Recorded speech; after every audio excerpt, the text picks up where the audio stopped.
Shri Chaitanya Mahaprabhu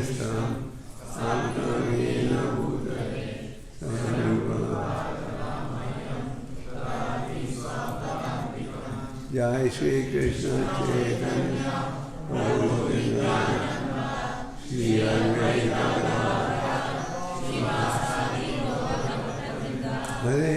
Krishna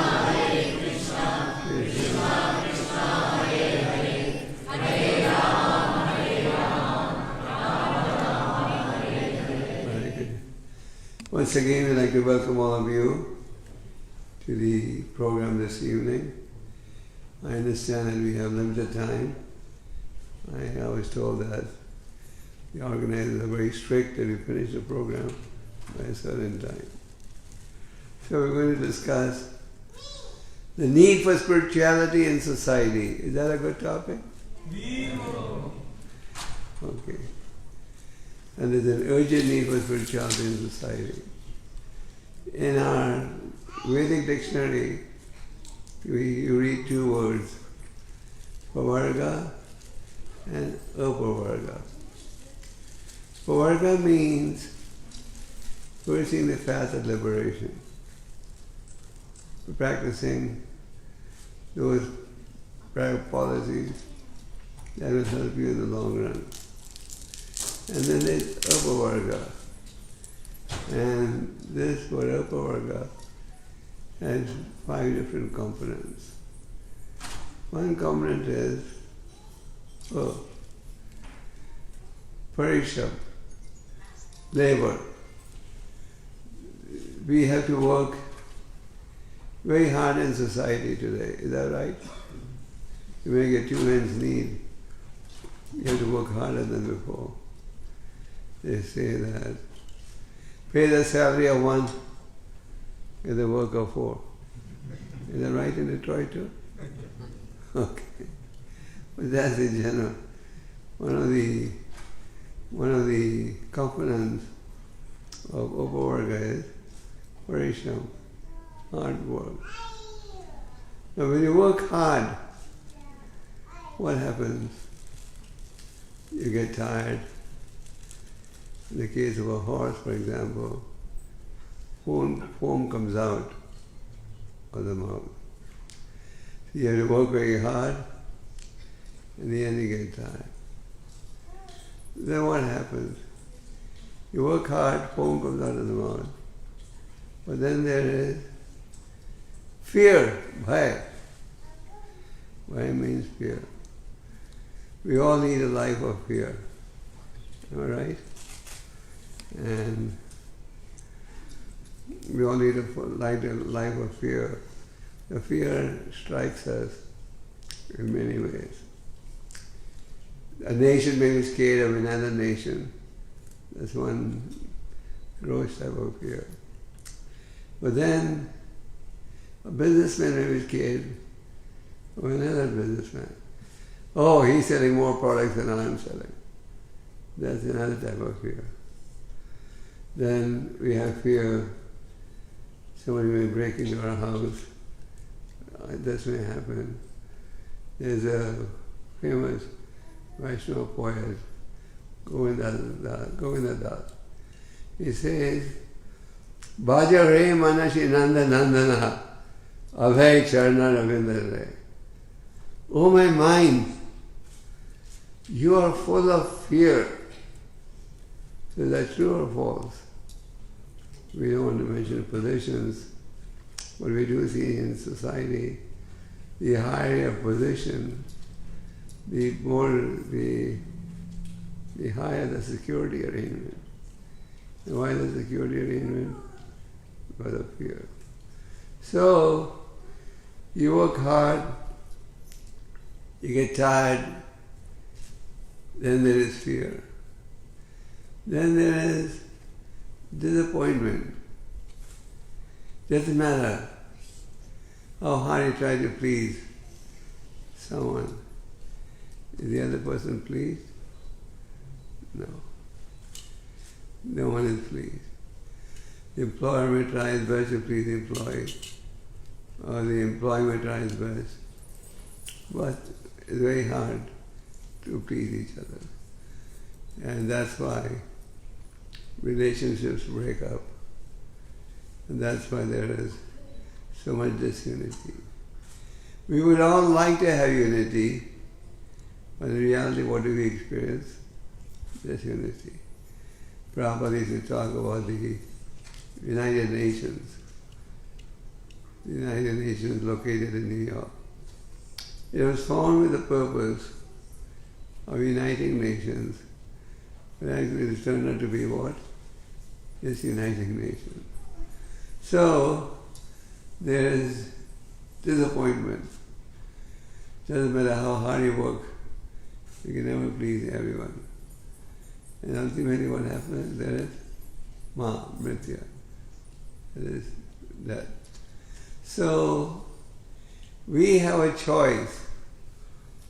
Either we can pursue the path of liberation or the path of material entanglement. Unfortunately, in our present educational system, this knowledge is lacking. Our spiritual grandfather used to say, if there's a shortage of anything on the planet, there is spiritual knowledge. Without spiritual knowledge, you can't lead a normal life. Because without spiritual knowledge, the tendency is each cheat the other. As they say, world of cheaters and cheated. People are ready to be cheated, and people are ready to cheat. Is that right? True, false? That's true virtually everywhere. You can't see. I travel in different parts of the world, and I can tell you one thing. People's behavior is almost exactly the same.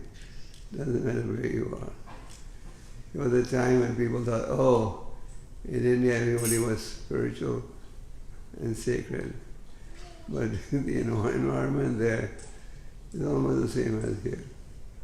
And you can see that almost everywhere. Because in the absence of spiritual knowledge, we are pursuing a path of sense enjoyment. Sense enjoyment means we have these senses: eyes, ears, nose, tongue, touch. With these eyes, we can see pornography, we can see obscene scenes, or with these eyes, we can see the beautiful form of the Lord that may be manifested as the Archa Vigraha form. With his eyes we can see beautiful pictures of the Lord displaying his pastime. Then with the tongue actually plays a very important role in our endeavor to succeed spiritually. The tongue should be used for the right actions and not the wrong. Generally, what do we use the tongue for? Yeah, who said gossip? For jalpa. Mundane talk. From morning to night, mundane talk.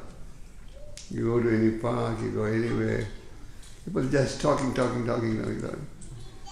You have TV stations, I don't know how many radio stations. There's a lot of talk going on. But unfortunately, the talk that's going on is devoid of what is an essential topic, namely spirituality. And also with the tongue, we eat without discrimination, is that right? We eat without discrimination. We eat anything that comes our way.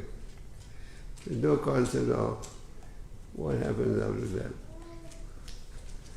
I was in 1976. I'd gone to the former Soviet Union and I was staying in a hotel because our movement at that time was underground. So I was living in Berlin hotel and eating in the restaurant.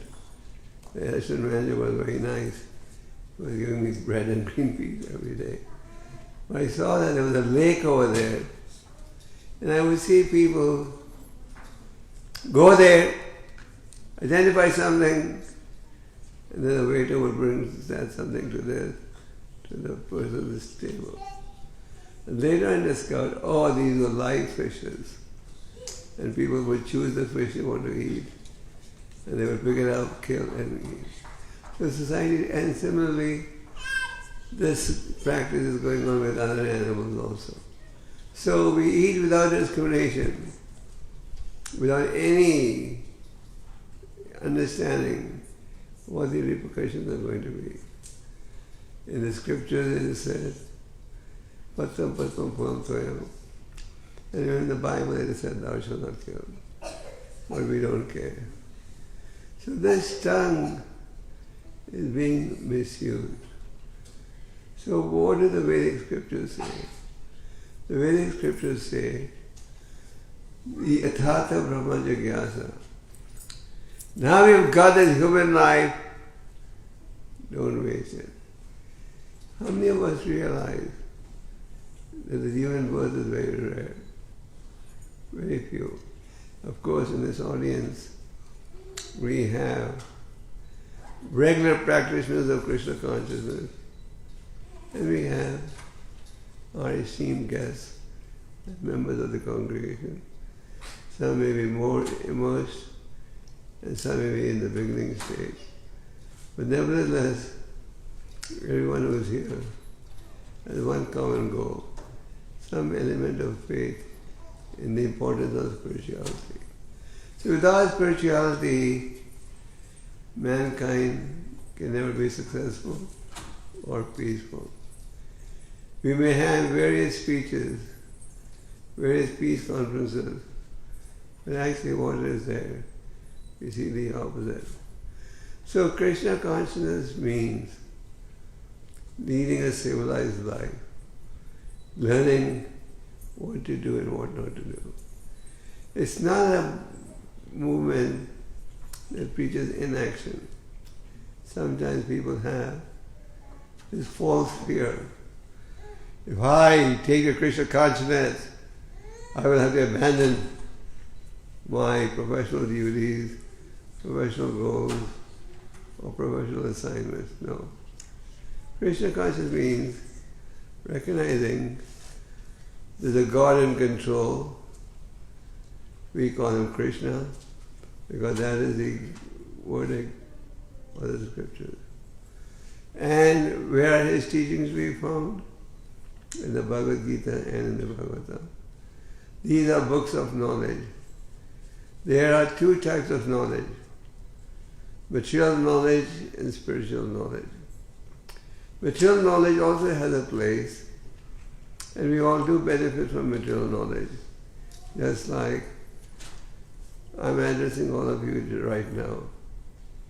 I'm doing it with the help of a microphone. I came to this location sitting in a Detroit-produced car, but that was also the result of technology. We're flying around, it's also due to technology. So we're not against technology, we're not against material education, etc. They all have a place. For example, now you have these smartphones. How many of you have smartphones in your pocket? I'm sure almost everyone. Those days are those. Ordinary Samsung phones or Nokia phones are over.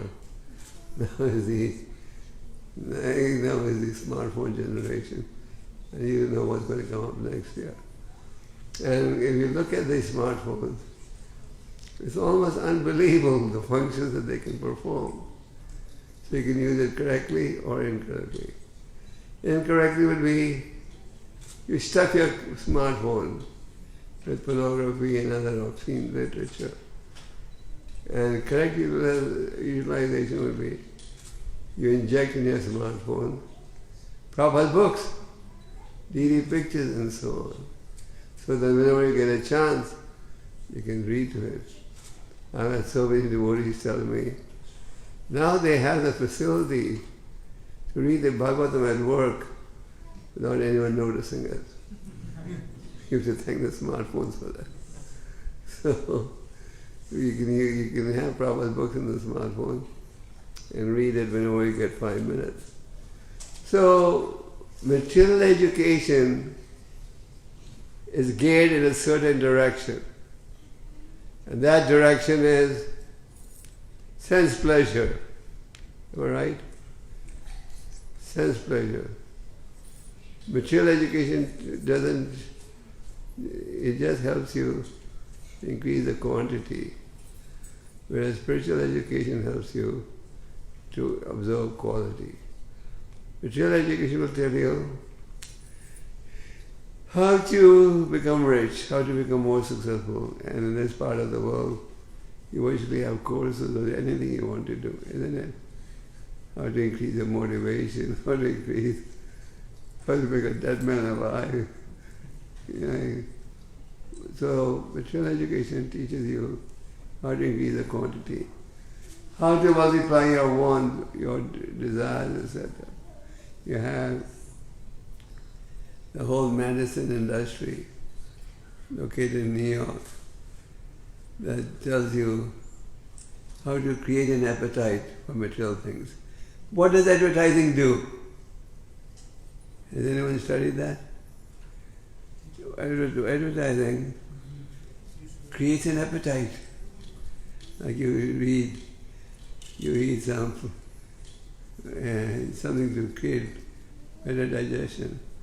They keep featuring different products, different ideas, and we keep getting brainwashed. So material education aims to increase the quantity, whereas spiritual education helps to increase the quality of life.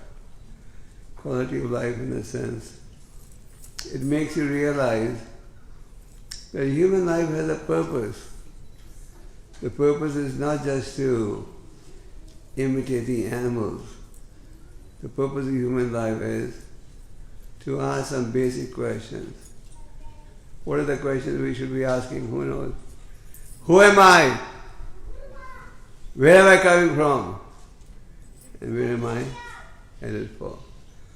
In the Chaitanya Charitamrita, we read about two brothers, Rupa and Sanatan, who were serving a Mohammedan king called Nawab Hussain Shah. 500 years ago, this event took place, about 550 years ago.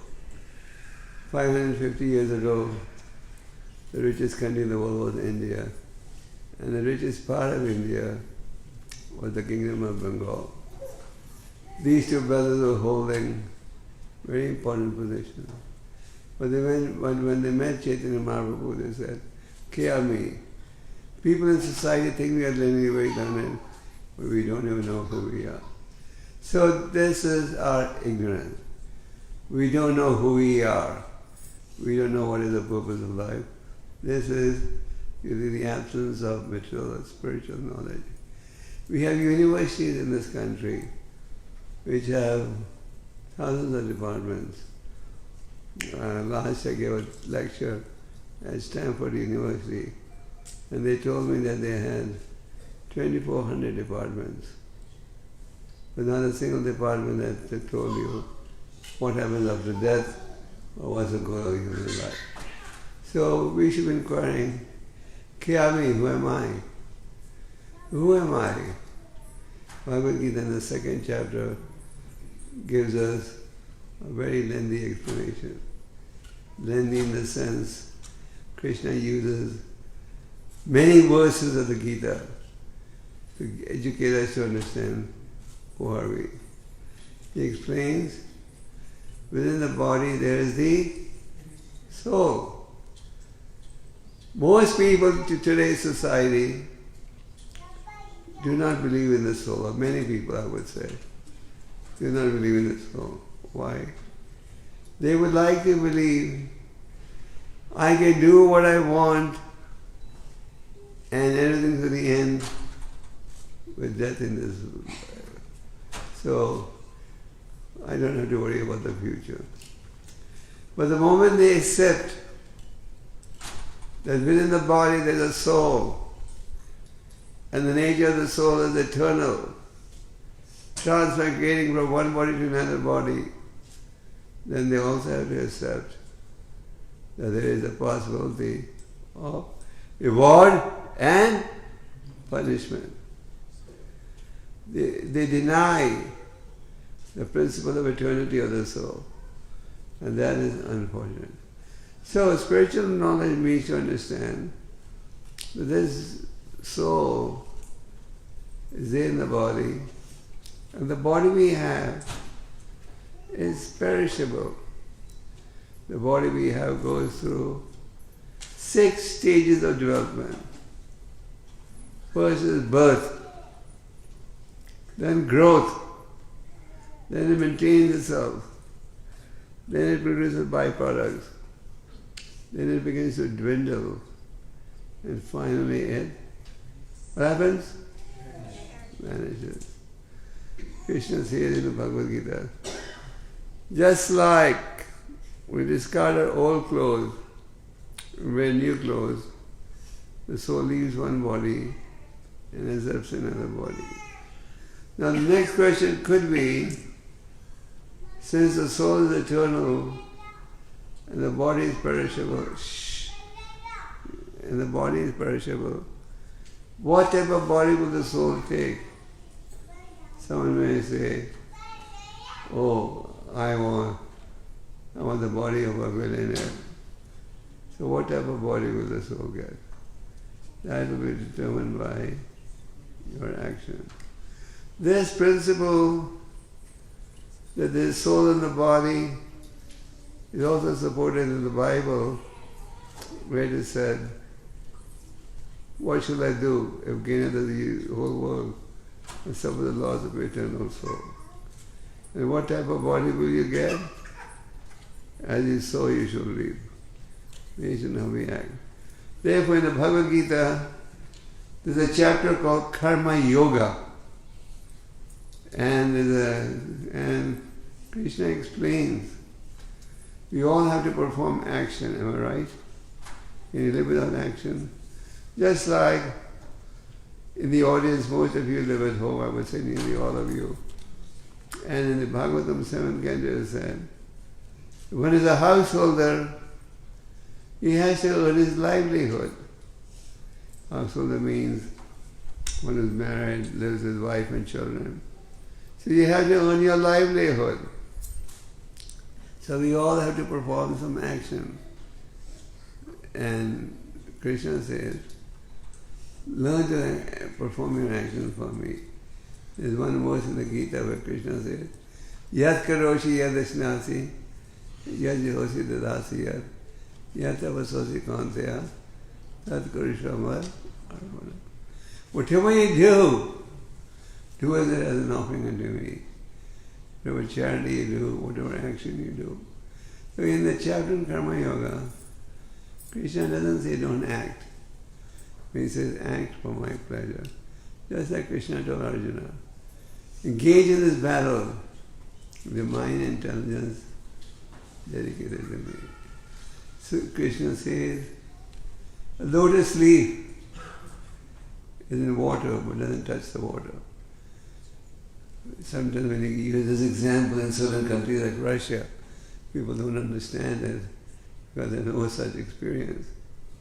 But all of you know, you see plenty of lotus leaves in India.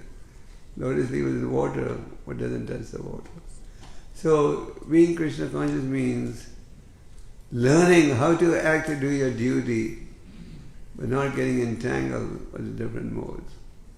That is spirituality.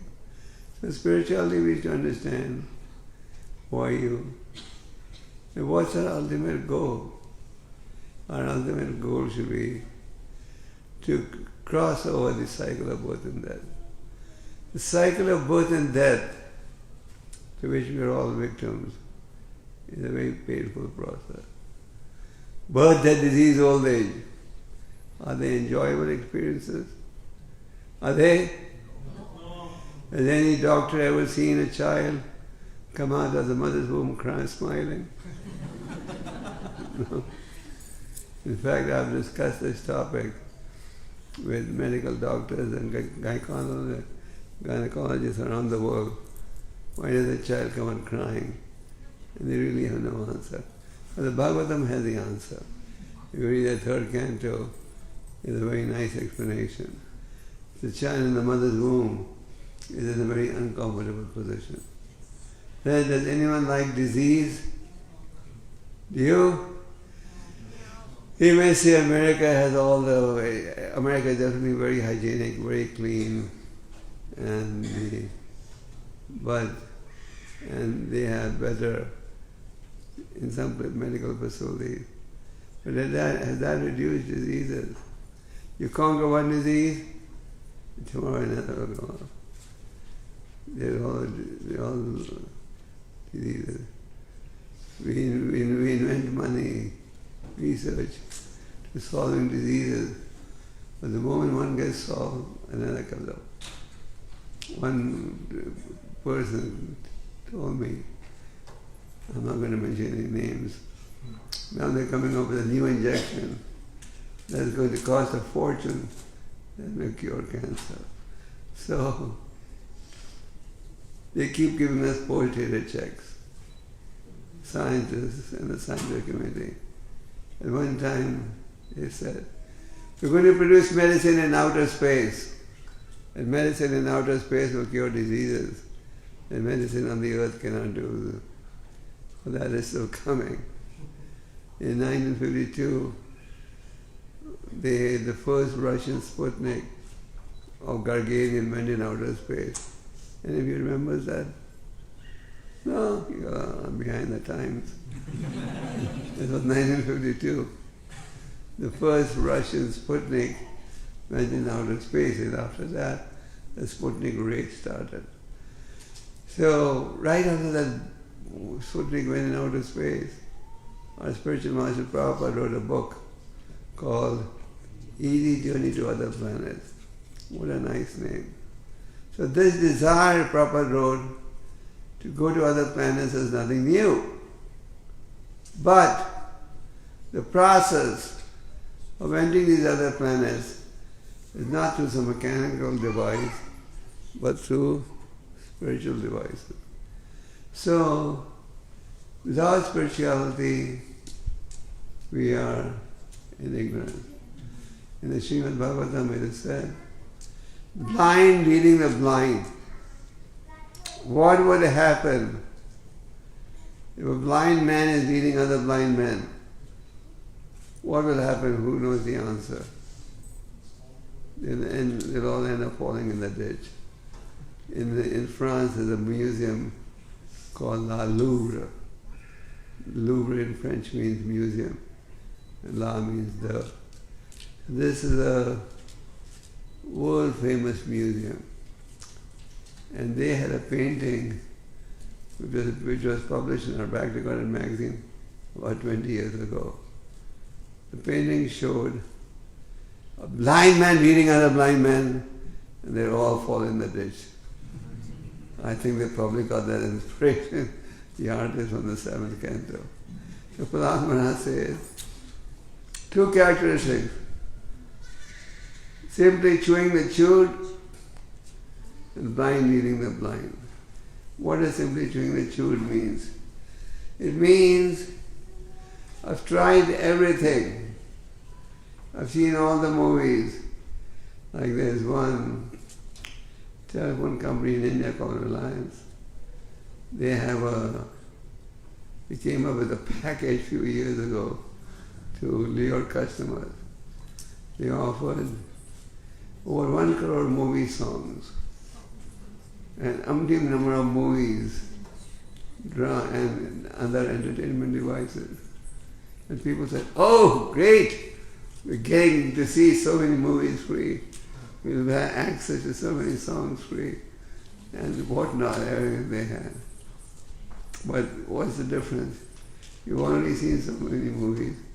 The next one's not going to make any major difference. So we are simply chewing the chewed. We have tried every possible approach to satisfy ourselves, but we haven't been successful. And some of you know, they had this World Soccer Cup in Moscow. How many of you watched it?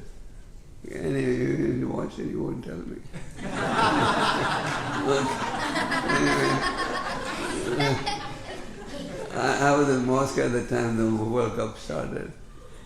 So when the World Cup started, virtually, even in India, where soccer is not a big game, no match to cricket, they had 4 to 8 pages every day covering the World Cup. So when the World Cup started, it would create a lot of sensation. And these World Cup organizers, they also have what they call a fan club. They had identified 8 or 10 people who went to the previous World Cups also. And there was one person who held the record of having been to four World Cups. I believe they have a World Cup soccer tournament every 4 years. So this man had been to 4 World Cups before. So the organizers of the sporting event especially flew him, gave a VIP arrival at the airport with the media and everything. And this man, who was it? He was an Indian from India. He had been to 4 World Cups. And there was a press conference. And then he said, "I want to go to the Hare Krishna temple in Moscow." So he came to the temple, and the whole media came with him. And the temple got a lot of coverage in the papers. But then he was asked, "What's your ambition in life now?" And he said, "To watch the next World Cup." The man's already 92. He's been to 4 or 5 World Cups. And the next ambition in life is to see the next World Cup. So that is misguided intelligence and desire. We don't realize, even if we see 10 more World Cups, it's not going to satisfy. Am I right? The nature of these senses is they can never be satisfied. We keep thinking, if only I get one extra success. I don't mind it. Many of the faces I see were at one time living in a country called India. Am I right? Some of you may be American born, but I guess most of you are Indian born. So when you were studying in India or graduating in India, America is a dream world for everyone. Hollywood has done a good job. Hollywood has really portrayed America as a mini heaven on the planet. It's really like a mini heaven. So everyone dreams, if only I can get to America, my life's goal will be realized. But having come here, experienced the facilities, does that fully satisfy us? No. So in the material world, doesn't matter where you go, where you reside. The basic miseries of life will not spare you. So, what is intelligence? Intelligence means to understand. All around me, I am seeing nothing but suffering. And if I want real happiness, spirituality offers you that. Material science no doubt has made success. And using material science, we try to hide misery, isn't it? Prahlad Maharaj in the 7th canto says, "My dear Lord, when I see how they're trying to convert a position of distress to a position of comfort, I feel very sorry." So what, you have your hard of hearing? No. No problem. We give you a tiny hearing aid. And one time they had those big hearing aids, People could easily see. But now those hearing aids are so small, you can put them on the back of your frame. No one will ever know that you are hard of hearing. Am I right? You have weak eyes. You don't want to show that your eyes are weak. No problem, we'll give you contacts. You can use the contact then to hide the weak eyes. Your hair is turning white. You want to look young? No problem. We'll dye your hair. All right. If you're a bald Hare Krishna, if you're bald like a Hare Krishna, no problem. We'll still plant the hairs on your head, and no one will know that you're bald. If your cheeks are getting old, wrinkles are appearing on your face, no problem. We'll do cosmetic surgery. You know which doctors make the most money today? The doctors who do cosmetic surgery. Because everyone very anxious to look beautiful. Everyone's very anxious to avoid the appearance of old age, etc. Like in India, one of our devotees has a very big beauty salon. So he was telling me, in the marriage season, the business booms like anything. I said, why? Because everybody wants to look beautiful, so they all come up. So that is material life. We try to avoid distress with some measures to look more attractive. But these are all short-term, just like you have these anti-aging shops that sell you paraphernalia to avoid the appearance of old age. But that is temporary. So we must realize these temporary measures are not going to give you happiness. Brahma Bhuta Prasanatma. One who is situated transcendently becomes joyful. One of the characteristics of God is that He is always blissful. And we, being His part and parcels, are also entitled, and we are able to realize that bliss. But to realize that bliss, we need to change our lifestyle. We need to abandon what's undesirable and accept what is conducive. Just like these days people are very health conscious. So what do? See the package. Is it good or bad? Check the ingredients. And then they eat, isn't it? So we similarly should consult the scriptures, consult saintly people to know what is desirable, what is undesirable. A man is heavily influenced by his association. Is that right? In English there's a famous phrase, a man is known by the company he keeps. So the scriptures say, associate with spiritualists or sadhus. If you have the right association, you'll get the right guidance.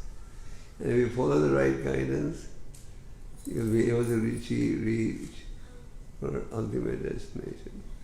So Krishna consciousness means putting God in the center and having the teachings of the Lord as a guide. Now the Bhagavad Gita is a summary of the vast Vedic knowledge. The word Veda, as you probably know, means knowledge. But this is flawless knowledge. Knowledge coming from the spiritual world. From whom? Supreme Lord. Recently we celebrated Guru Purnima, which in essence is Vyasadev's birthday. So we celebrated Vyasadev's birthday. Vyasadev is an incarnation of the Lord who gave us this vast Vedic knowledge. And this is eternal knowledge and meant for entire humanity. Bhaktivinoda Swami Prabhupada, our spiritual teacher, translated nearly 100 books, which are today available in almost every major language of the world. People everywhere are reading these books. Why? Because it is answering all our questions. Bhagavad Gita is one book that can answer all your questions. What you do in life, what happens after death, how to lead a happy life, how to lead a stress-free life. Is our life stress-free in America? Yes? Will money make us happy? There was a survey done in this country, and people were asked a simple question. What do you want in life that money cannot buy? Money can virtually buy anything, isn't it? Even position. So what do you want in life that money can't buy? And you know what the number one answer was? What? Peace of mind. So people lack peace of mind. I may have a big position, I may have a successful business, I may have a huge bank balance, a sweet family, but you don't have peace of mind. And in order to realize that peace of mind, we venture into so many activities. Those who are completely dull venture into drugs. They think that if I take drugs, I'll feel high. At one time, taking drugs was a crime. But now the mood of the world is go towards liberalism. What is liberalism? Recognize gays, recognize all these activities. It's considered liberalism. So now in many parts of North America, marijuana, for example, has got legalized. If you have a doctor's prescription, you can buy it. And why? They say it reduces pain. So that's what some people say. Anyway, so why do people turn to all these drugs and so on? Just to feel high. They feel if we take drugs, for some limited period, I'm going to forget all my miseries of life. But they don't understand. Even if you take these drugs, maximum it gives you, makes you forget of your worries for 7 hours. But after 7 hours, what are you going to do? Come back to square one? So, what's the alternative? Chant Hare Krishna and be happy. When our spiritual master first came to America, the devotees made a poster. Chant Hare Krishna and stay high forever. If you take these drugs, you can stay high for a few hours, and then you have to come down. But if you chant Hare Krishna, you can stay high forever.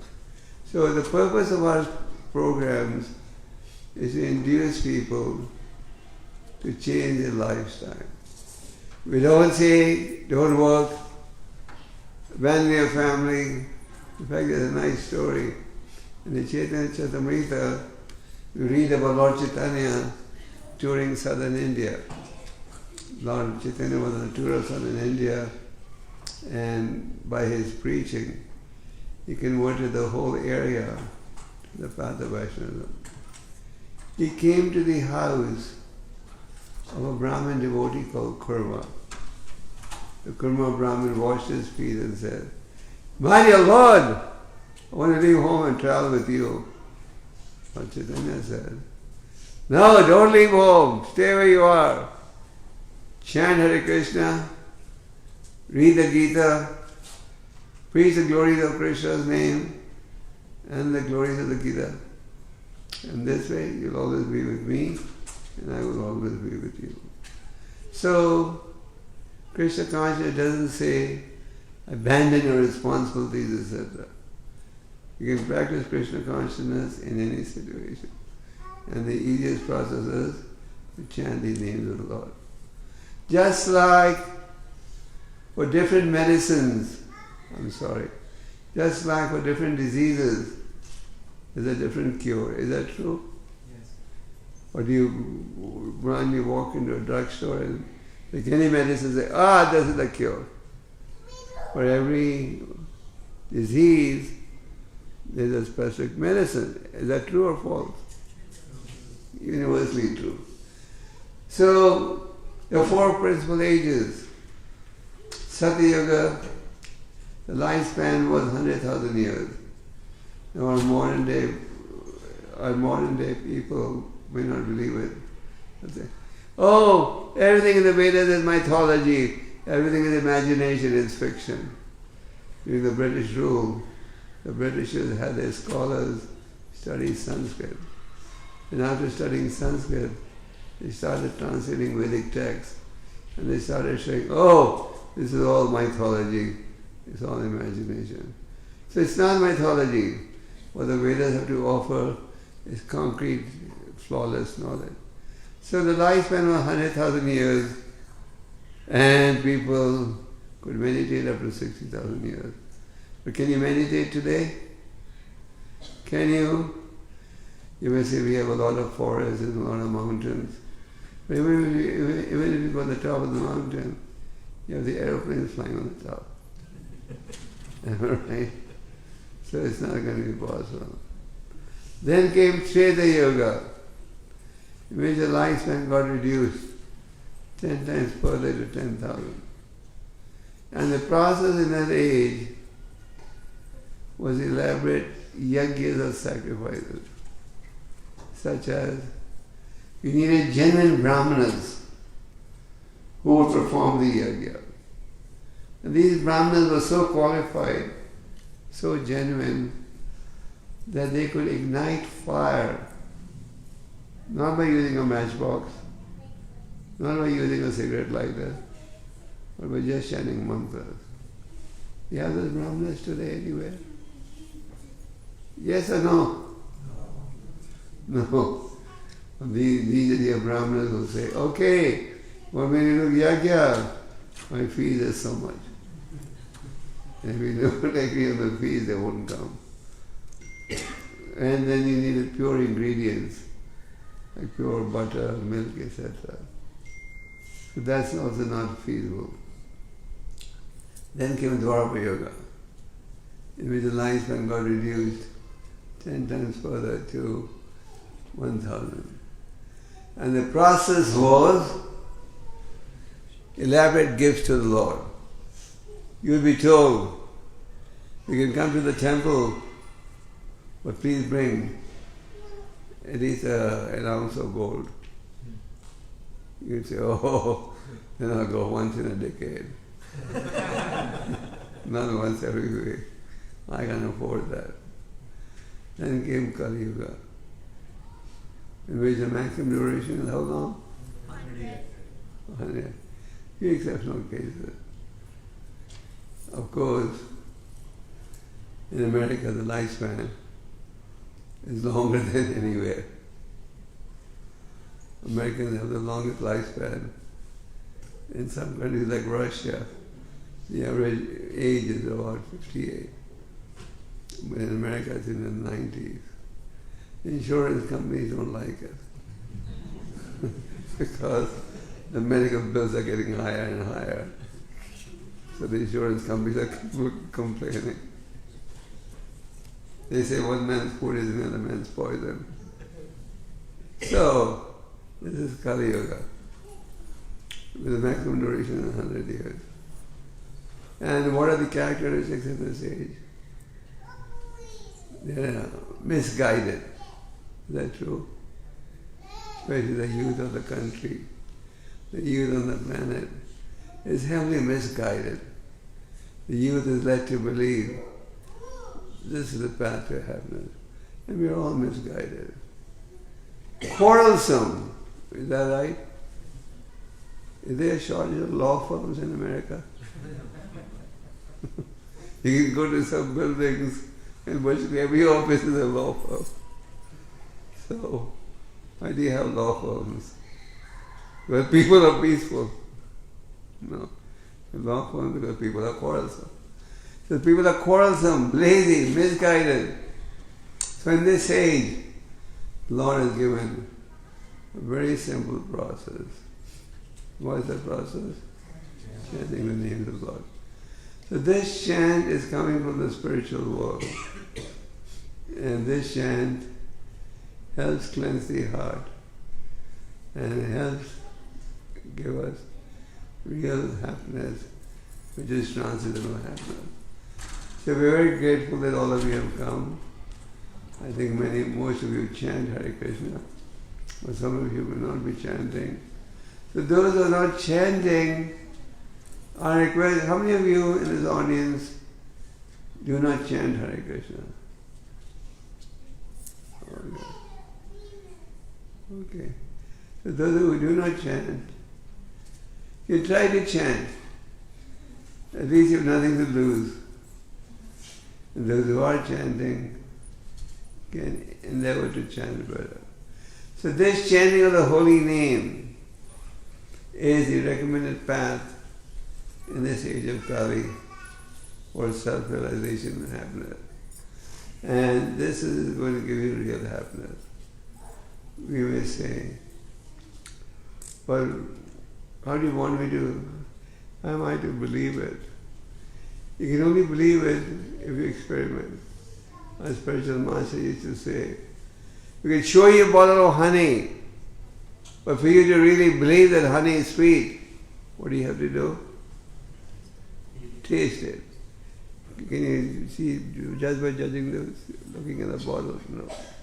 So you have to chant the Hare Krishna mantra. And the more attentively we chant, the greater is the spiritual bliss. But this is our request. Please take to the chanting process. Read the Bhagavad Gita. Associate with those who have understood what the goal of life should be. And at the same time, foresee your professional careers, your educational careers, and please Krishna. Krishna is not some fictitious God. Prabhupada was once reading the Didi, and he said, Govindamadi Purusam Tamam Hamajami. He said, we're not even worshipping some imaginary God. We are worshipping the real God, Krishna or Govinda. So we thank all of you for coming here. I'm sure you had alternative programs, but you decided now you will abandon the other alternative programs and come to this program. So please take advantage of this chanting process. Many times we realize, yes, this is the right thing to do in life, but we keep postponing it. And what happens? Death comes before we can do it. The time should not be wasted. There was a great personality, Chanakya Pandit, who was the prime minister of a king who lived very simply. The king had offered him a palace to live in. He said, no, I'll stay in the hut because if I accept your obligation, I'll have to agree to everything you say. So he gave us words of wisdom which are comparable to the Vedic teachings. So he says, a minute lost cannot be made up with the wealth of the entire world. You know, if we lose $1, $10, we feel sorry. But we should feel sorry for the time that we waste in activities other than spiritual. and that can never be purchased back. So don't waste time. Use time in a productive manner and cultivate spirituality along with your material efforts. And if we endeavor, God will help us. They say God helps those who help themselves. So that's true. So please chant, read the Gita, and perfect your life. Hare Krishna. I thought if you all have any questions or something,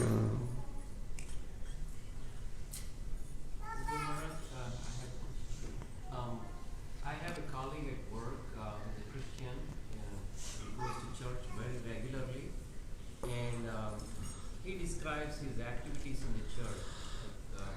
Basically, they sing the song of the Lord, they dance and they cry, everything. Is this sentimental or bhava bhakti stage? I always wondered about what they're, and they sing the names of God. They just say Lord. They don't say have a name. They just sing Lord. Well, the Christians do give a name, Jesus Christ.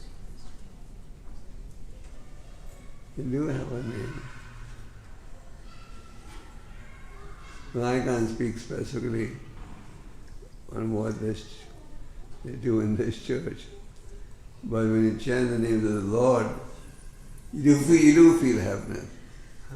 I was once doing a program in St. Petersburg, the number 2 city in Russia. So we were in one hall having our program, and right adjacent to our hall was another hall. And they were having a ballroom dance, getting drunk, and a band playing.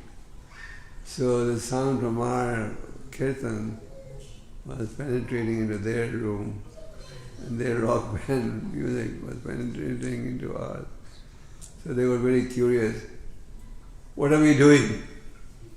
So they came inside and saw devotees dancing in ecstasy. So they said, you guys are not holding any woman's hand. You're not getting drunk. He said, you all look so blissful. For us, if we get to hold woman's hand, have liquor to drink, then we feel blissful. So if we're truly engaged in glorifying the Lord, then of course there will be transferable bliss. But I can't specifically comment on your friend's experience, but it's natural when you're glorifying God, you feel blissful. More questions?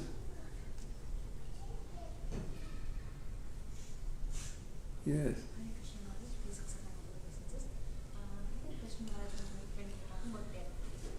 Sometimes, Maharaj, it's very, when we listen to a lecture or when we read, or sometimes naturally we think about death and we're very fearful about it. And sometimes many realizations come. But some days are really good, they filled with lot of vairagya, but some days are most days rather that, where you don't remember, I don't remember that consistently. Like when you go to a funeral, you are very renounced at that time. I mean, everyone, they say, oh, just like this man's funeral is taking place, one day my funeral is going to take place. So we become very morose. And we are morose for 10, 12, 13 days. After that we can go back to square one, and normal activities. So the point is, so what's your question? So how do we remember that consistently? Like every time, because if we don't remember that, spiritual life just becomes a matter of habit. There's no depth. Therefore, you should stay in spiritual association. If you are in spiritual association,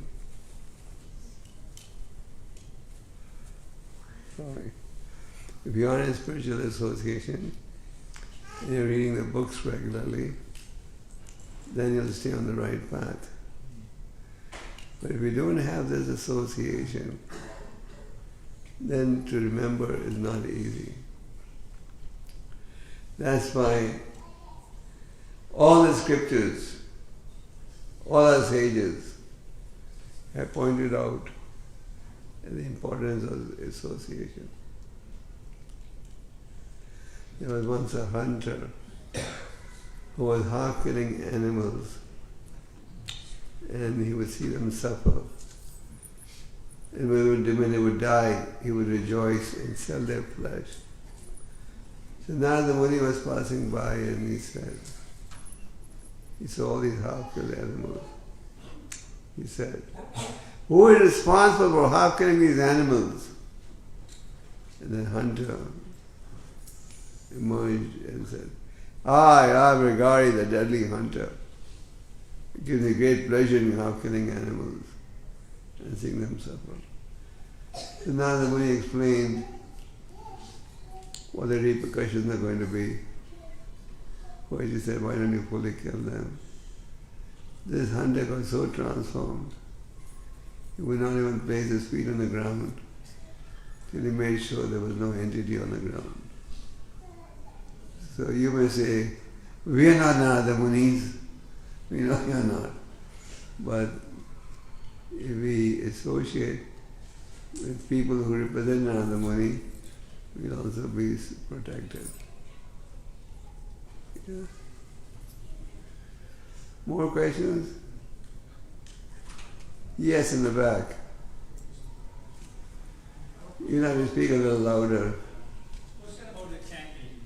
Should we really hear about the chanting and we should visualize the Krishna deities? For us in a conditioned stage,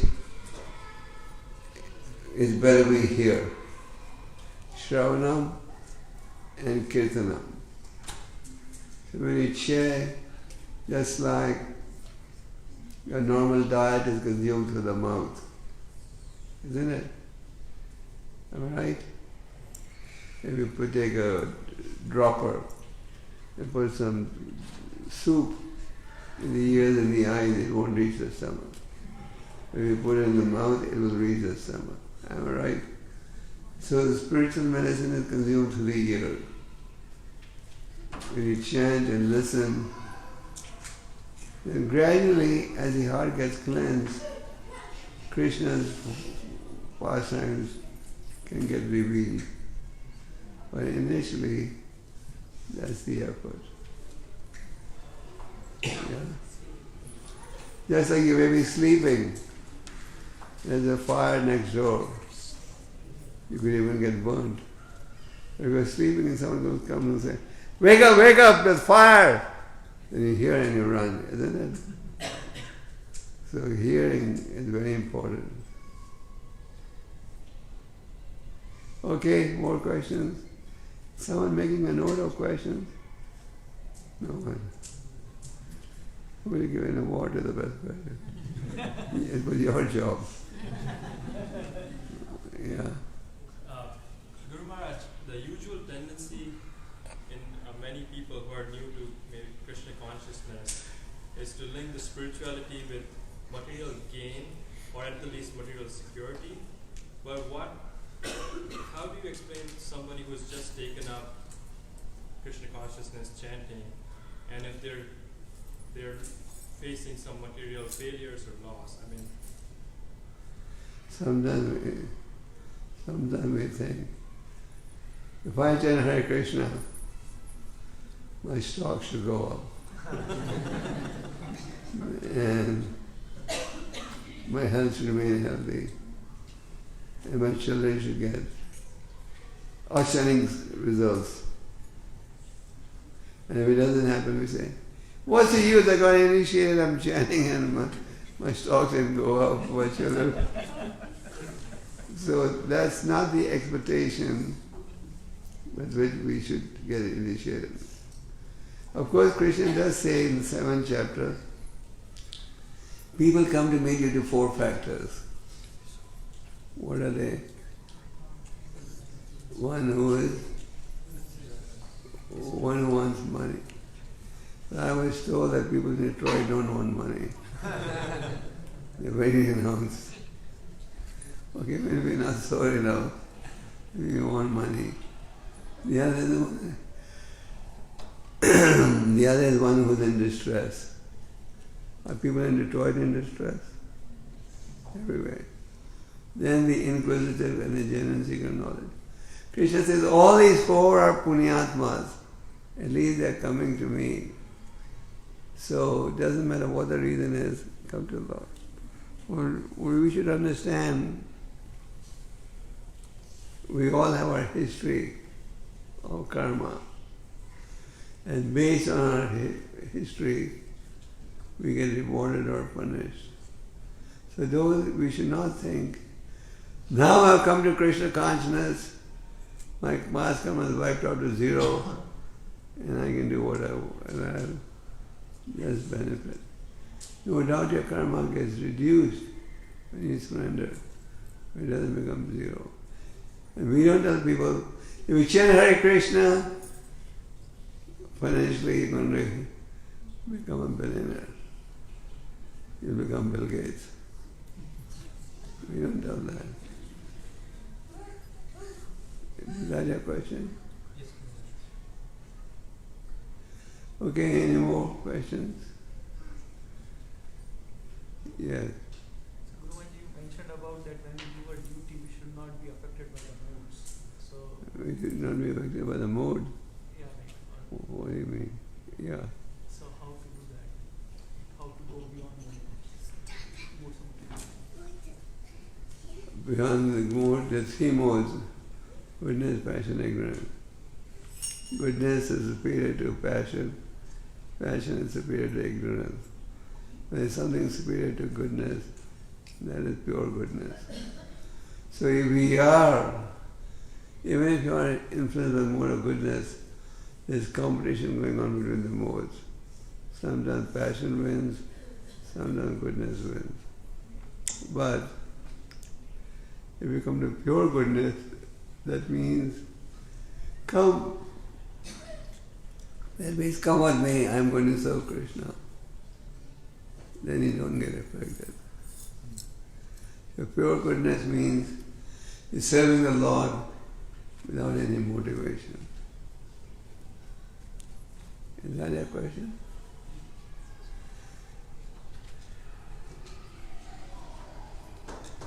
Yes, any more questions? Yes. Should we force our kids to chant? If we Force our kids to chant?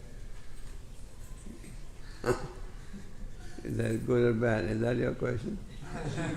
Should we, I mean, sometimes I feel like the kids don't want to chant and I tell them you have to chant. Is that the wrong way of going about it? You want my frank opinion? Yes. I think it's the right way. Sometimes you have to be a little... The mind is very fickle. The mind is always opting for an easy solution. The children, especially in the environment we live in today, they get influenced by so many undesirable elements and activities. So we have to... Many times the child doesn't want to take medicine. Why don't you force the child? The child doesn't want to take an injection. So many times the child doesn't want to go to school. But you forcibly try and get them to go to school. So, of course, I'm not saying physical force, but you can, with logic, try to persuade them. That's not force. Yeah? Any more questions?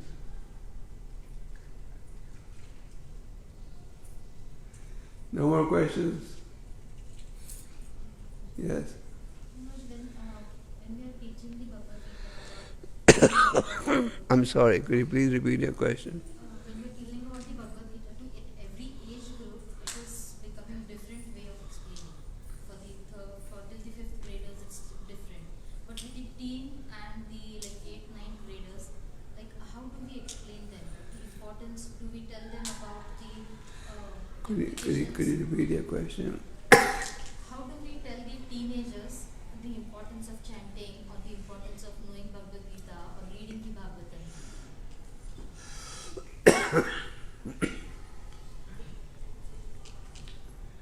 Well, we explain the philosophy. Sometimes when you're talking to children, you act like a child and talk to them.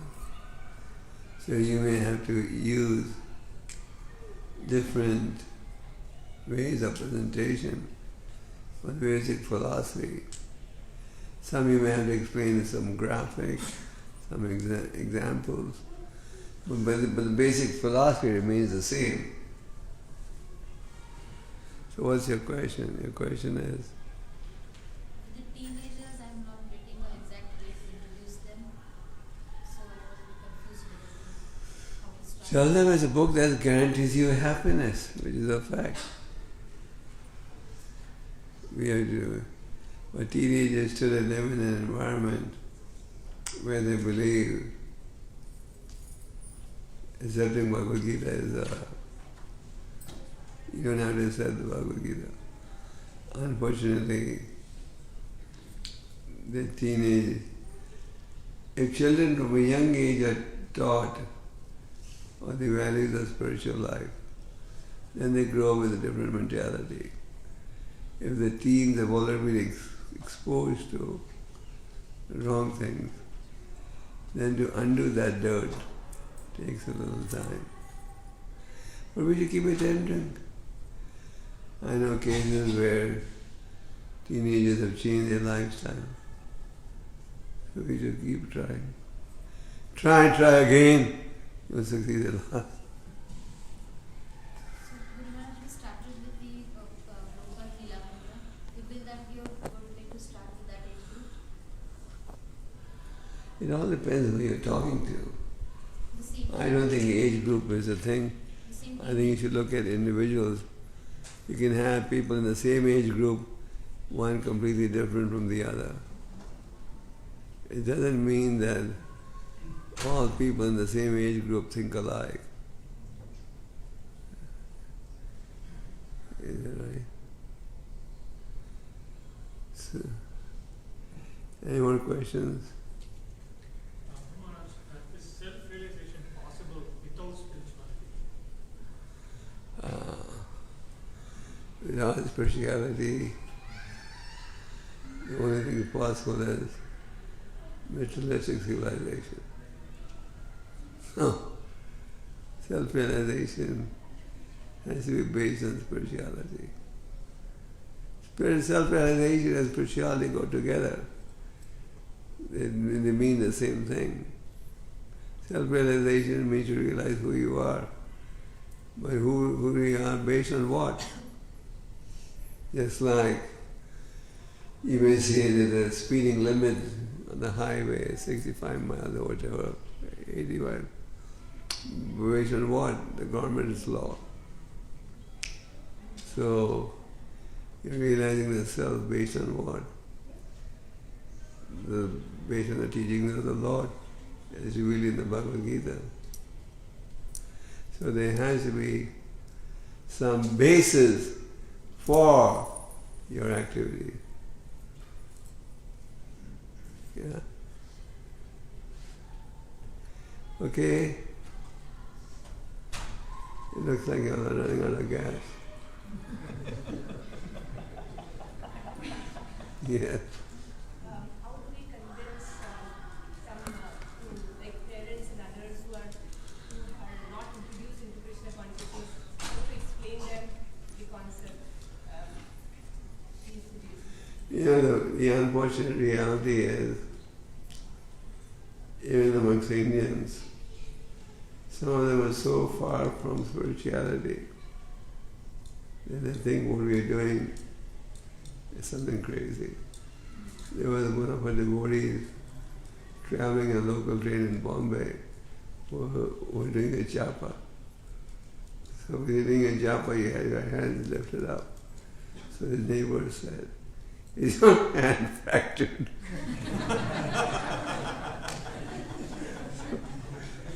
The people are so much out of touch, they don't even know the person is doing japa. So So you just try your best to explain, but if they don't accept it, what can you do? You don't change yourself, but they won't change. That is the important element. You can try your best, but if they don't accept it, it's their bad luck. What can you do?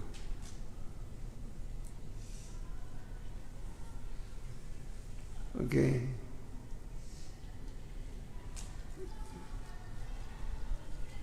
Any more questions?